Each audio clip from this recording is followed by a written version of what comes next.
Right now, thousands of investors are waiting. Waiting for a crash, waiting for a better entry, waiting for markets to make sense. It feels rational. Why invest at high prices when a downturn might be around the corner? But here is the uncomfortable truth. The market does not reward waiting. It rewards participation, and the biggest cost of waiting is not visible. It compounds silently. So before you decide to wait for the next crash, you need to understand what waiting has historically done to long-term investors. Waiting feels safe. When markets are high, risk feels elevated. When headlines are negative, fear feels justified. Humans are wired to avoid loss. Behavioral finance calls this loss aversion. The pain of losing money feels stronger than the pleasure of gaining it. So we delay. We hold cash. We tell ourselves we are being disciplined. But discipline is not the same as hesitation. And this distinction matters. Let's look at history. After the 2008 financial crisis, markets recovered sharply while unemployment remained high and confidence was still low. During the 2020 pandemic crash, markets fell dramatically. But the recovery began before economic clarity returned. The strongest gains did not happen when everything felt safe. They happened when fear was still dominant.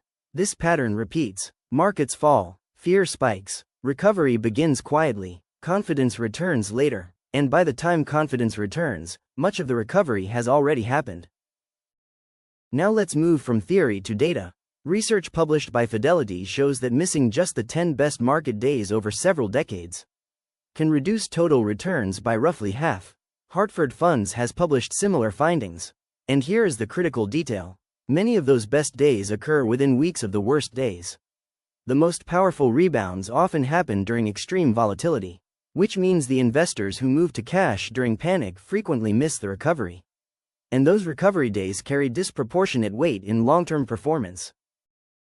Let's imagine two investors. Investor A invests consistently, every month regardless of headlines. Investor B waits for a crash. For 3 years, markets rise gradually.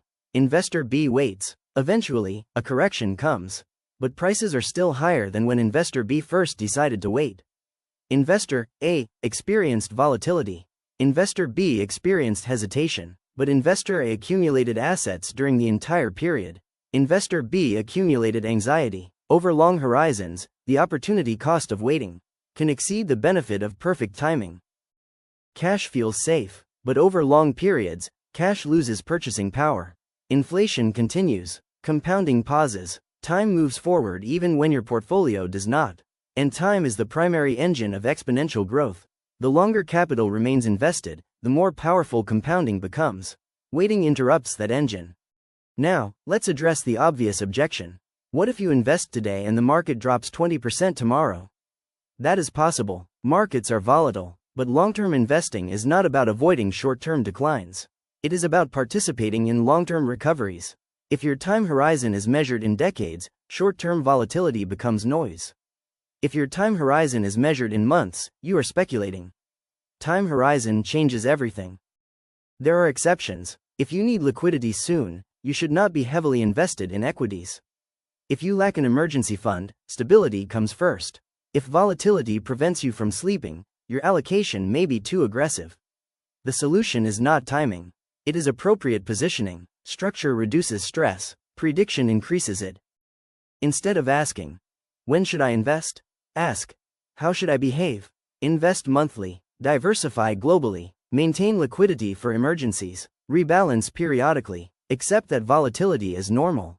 This approach does not require prediction. It requires consistency, and consistency compounds. There will be another crash. That is certain. There will also be another recovery. That is historically consistent. The question is not whether markets will fall. The question is whether you will remain invested long enough to benefit from recovery. Wealth is rarely built during calm periods. It is built by staying disciplined through uncertain ones. Waiting feels intelligent. Participation builds wealth. Over long horizons, time in the market has historically mattered more than timing the market. Not because volatility disappears, but because recovery tends to follow decline. And recovery is where compounding accelerates. This video is for educational purposes only and does not constitute financial advice. Investment returns are not guaranteed. Markets involve risk. Always consider your own financial situation, risk tolerance, and long-term goals before making investment decisions.